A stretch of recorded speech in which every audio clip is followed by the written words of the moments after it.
President Trump has issued one of the strongest warnings to Iran.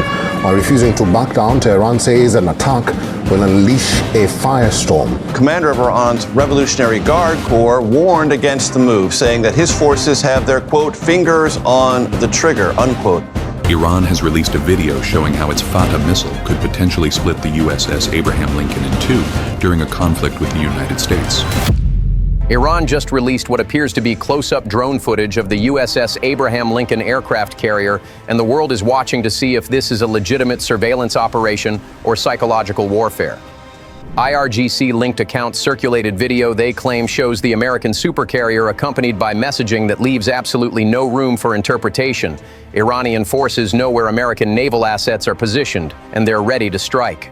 The authenticity and timing of the footage cannot be independently verified, but Iranian messaging frames the release as a demonstration of capability and a direct warning to Washington.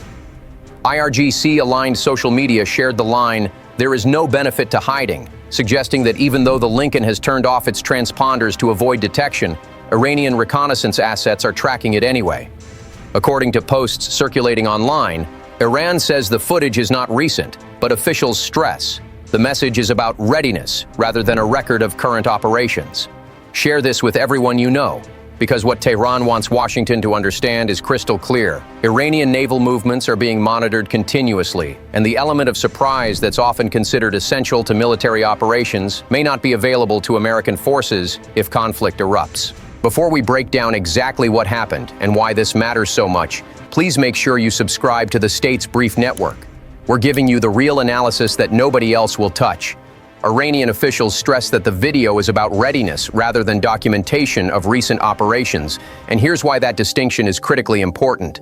Tehran is not claiming to have conducted a surveillance mission against the Abraham Lincoln in the last few days. Instead, Iranian messaging demonstrates that the capability to monitor American naval movements exists, and by implication that such vessels could be targeted if necessary. The footage serves as both deterrent and warning, though its actual operational significance remains unclear to outside observers. But here's where it gets terrifying. Media outlets aligned with the IRGC have described detailed scenarios in which Iranian forces could strike American carriers using advanced missile systems and massive drone swarms. Military analysts note that such claims involve significant propaganda elements, but the underlying message about Iranian intentions is absolutely clear. Tehran wants Washington to understand that attacking Iran would come with costs that extend to America's most valued naval assets, regardless of how realistic specific scenarios may be. Wait until you hear what happened next. On Saturday, January 24th, the head of Iran's Revolutionary Guard Corps ground forces escalated the rhetoric dramatically. IRGC Commander General Mohammad Pakpour said the force is more ready than ever, finger on the trigger, in remarks reported by Iranian outlets and covered internationally by the Associated Press. Pakpour said the IRGC is prepared to carry out any order issued by Iran's supreme leader, Ayatollah Ali Khamenei. Think about what that actually means. The general also warned the United States and Israel to avoid what he called any miscalculation, a warning that has become a recurring theme in Iranian messaging, acknowledging the risk that conflict could begin through accident or misunderstanding rather than deliberate decision.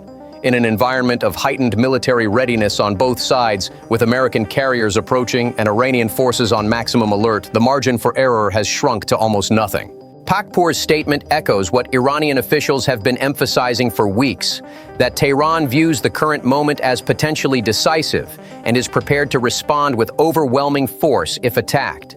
The reference to the Supreme Leader's orders underscores that military decisions remain centralized at the highest levels of Iranian leadership, even as operational commanders maintain immediate readiness for action. The USS Abraham Lincoln aircraft carrier entered CENTCOM waters in the Indian Ocean Monday, amid increasing threats from Iran, according to senior U.S. officials who spoke with Fox News. Reports indicate Iran's Ayatollah Ali Khamenei has relocated to an underground shelter, suggesting the country may be actively preparing for military action against American forces. And that's not even the worst part. A leading U.S. drone expert told Fox News on Sunday that Iran's drone swarms would pose a credible and serious threat to the Lincoln and its entire strike group. Drone expert Paul Chell from Dragonfly told Fox that Iran has created an effective asymmetric threat against highly sophisticated military systems with its fleet of unmanned drones by pairing low-cost warheads with inexpensive delivery platforms. Here's why that matters so much. Chell said Iran can launch large numbers of relatively unsophisticated drones directly at naval vessels, creating saturation attacks that could overwhelm traditional defense systems. If hundreds are launched in a short period of time, some are almost certain to get through, Chell explained. Modern defense systems were not originally designed to counter that kind of saturation attack. For U.S. surface vessels operating near Iran warships are prime targets. Chell noted that U.S. and allied militaries are rapidly developing defenses, but uncertainty remains over the new capabilities on the USS Abraham Lincoln Carrier Group for managing multiple Iranian drones flying in coordinated formation. He emphasized that Iran's drone fleet represents a genuine concern. These drones give Iran a very credible way to threaten surface vessels, he said. U.S. assets in the region are large, slow-moving, and easily identifiable on radar, which makes them targetable. Iran's strength lies in these low-cost, high-volume drone systems, particularly one-way strike drones designed to fly into a target and detonate, creating scenarios that challenge even the most advanced naval defense architectures the United States has ever deployed. But there's something nobody saw coming. On Sunday, January 25th, Tehran's municipality unveiled a giant billboard at Engheleb Revolution Square in the capital's central area in an apparent direct warning about the deployment of the USS Abraham Lincoln supercarrier and supporting warplanes near Iranian waters. The image showed a bird's-eye view of an aircraft carrier with destroyed fighter jets on the deck and blood running in the water to form the American flag. The graphic displayed bodies strewn across the flight deck, with trails of blood streaming behind the fleet, forming a pattern unmistakably reminiscent of the red and white stripes of the American flag. The accompanying message read in both Farsi and English, "If you sow the wind, you will reap the whirlwind." Think about the psychological warfare being deployed here. Tehran is making an extremely public statement in the heart of its capital, showing what it believes would happen to American naval forces if conflict erupts. The billboard represents a deliberate escalation in visual messaging designed to warn Washington while also rallying domestic support as the regime faces ongoing protests. The aircraft carrier USS Abraham Lincoln and 3 accompanying destroyers arrived in the Middle East region, bringing thousands of additional service members to an area that hasn't had a U.S. aircraft carrier since the USS Gerald R. Ford was ordered in October to sail to the Caribbean. The strike group is currently deployed to the Middle East to promote regional security and stability, according to U.S. Central Command, though it remains in the Indian Ocean rather than the Arabian Sea, which directly borders Iran. This is the part nobody's talking about. The carrier brings renewed potential that President Donald Trump could opt to order airstrikes on Iran over its brutal crackdown on protesters. Trump has repeatedly warned Tehran, setting 2 explicit red lines for the use of military force: the killing of peaceful demonstrators and the mass execution of people arrested during the protests that began December 28th, triggered by the collapse of Iran's currency, the rial. The protests swept the country for approximately 2 weeks before being violently suppressed. Meanwhile, the number of people reported by human rights activists as having been arrested has jumped to more than 40,000, with growing fears that some could face the death penalty. Trump has repeatedly claimed that Iran halted the execution of 800 people detained in the protests following American pressure, though this cannot be independently verified. What they discovered next sent shockwaves through intelligence communities. Iranian authorities unveiled the billboard showing the destroyed American carrier at the exact same time. Chief Justice Gholam Hossein Mohseni-Ejei reiterated his promise that no mercy will be shown when prosecuting protest-related cases during a meeting with top judiciary officials Monday. He also expressed dismay at any calls for negotiations with the U.S. amid what he called an all-out war and economic blockade against Iran. Some people portray all avenues for confronting the enemy's aggression and coercion as blocked and repeatedly prescribe negotiation with a treacherous enemy, he said, making clear that Tehran's hardliners view diplomacy as capitulation rather than a viable path forward. The situation just got exponentially more dangerous. Iranians across the country remain afflicted by an unprecedented total internet shutdown that has now lasted nearly 3 weeks since January 8th. The communications blackout was designed to prevent coordination among protesters and to limit the flow of information about events inside Iran to the outside world, making independent verification of casualty figures and arrest numbers extremely difficult. Then intelligence analysts noticed something alarming about the Lincoln's movements. The USS Abraham Lincoln has turned off its automatic identification system transponders, denying Iran easy location data and forcing adversaries to use active radar or visual searches, which are far harder to maintain over the vast expanses of the Arabian Sea and Gulf of Oman. The Arabian Sea and the Gulf of Oman cover hundreds of thousands of square kilometers. Without a precise transponder signal finding a single ship, even one as large as a 100,000-ton nuclear-powered aircraft carrier, becomes incredibly difficult. The carrier continuously moves at speeds exceeding 30 knots, meaning any last known position becomes outdated within an hour, making the hunt even more challenging. But the real story is far more sinister. Iranian claims about tracking the Lincoln with drones face significant technical challenges. These reconnaissance drones can fly long distances to visually identify ships, but they're highly vulnerable to the carrier's advanced electronic jamming and integrated air defense systems long before they get close enough for visual confirmation. Even with transponders turned off, ships emit detectable signals from radar and radio communications. Iran employs coastal listening stations attempting to triangulate these emissions, but to counter this threat, the U.S. Navy uses emissions control procedures, strictly limiting radio transmissions to blend into the electronic background noise of the ocean. The open ocean offers relative safety, but the narrow Strait of Hormuz represents a dangerous choke point where geography forces the carrier into predictable shipping lanes within range of Iranian coastal radar installations. In these confined waters, stealth becomes virtually impossible, and the focus shifts entirely to heavy force protection, with destroyer escorts, missile defense systems, and combat air patrols maintaining constant vigilance.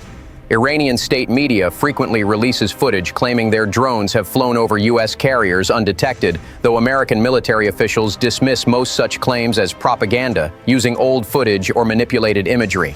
And this changes everything. The convergence of multiple crisis factors creates an extraordinarily dangerous moment. Iranian leaders must simultaneously manage external military pressure from approaching American naval forces, internal protests that challenge regime legitimacy, severe economic difficulties driven by sanctions, and international diplomatic challenges at the United Nations. For Iranian leaders, these multiple pressures interact in unpredictable ways.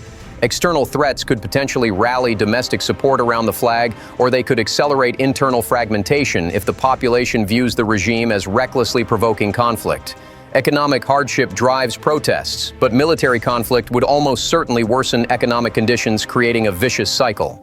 Iran has now issued explicit warnings that leave absolutely no room for ambiguity about how Tehran would respond to American military strikes. A senior Iranian official told Reuters that any attack on Iran would be treated as all-out war, warning that Tehran would respond in the hardest way possible, rejecting outright the terminology of limited strikes or surgical operations that American officials have sometimes used to describe potential military action. The official's warning reflects Iranian military doctrine, which holds that any attack on Iranian territory, regardless of its stated scope or objectives, constitutes an act of war requiring a comprehensive response involving the full spectrum of Iranian military capabilities. Tehran has consistently rejected the notion that the United States could conduct limited operations against Iranian facilities without triggering broader regional conflict. IRGC-linked accounts have circulated footage claiming to show American carriers. Reports suggest Iran's supreme leader has relocated to an underground bunker facility. The giant billboard in central Tehran shows a destroyed American carrier with blood forming the U.S. flag, warning, "If you sow the wind, you will reap the whirlwind." The IRGC commander has declared his forces have their finger on the trigger, ready to execute supreme leader orders. American warships continue their approach with transponders turned off, trying to evade Iranian detection. The USS Abraham Lincoln is now in the Indian Ocean, traveling dark, advancing toward potential strike position. F-15 Strike Eagles deployed Jordan, ready for combat. Strategic bombers staged Diego Garcia, armed on alert. Non-essential personnel evacuated from Al Udeid, Qatar, and other likely retaliation targets. Financial markets getting nervous. Oil prices rising on supply disruption fears. Allied nations cautioning restraint. Russia and China warning catastrophic consequences if military action proceeds. Iran scrambling defensive preparations, activating air defense batteries, dispersing ballistic missiles to hardened facilities, alerting proxy forces across region, preparing retaliatory strikes. America positioning overwhelming force for strikes that could come any moment. Everything indicates largest Middle East military operation since Iraq invasion 2003 could begin immediately. Whether Trump orders attack or this remains deterrence will determine if 2026 sees catastrophic regional war or extended standoff. The warnings from both sides grow sharper daily. The explicit nature of Iranian threats, scale of American military deployment, internal situation inside Iran with thousands dead in protest crackdowns and tens of thousands arrested, all suggest this moment carries risks beyond previous U.S.-Iran confrontations. One thing is absolutely certain. The world is on edge as Iran claims to be tracking the USS Abraham Lincoln with drone surveillance, while the IRGC stands with its finger on the trigger waiting for orders to strike. The next 72 hours could change everything.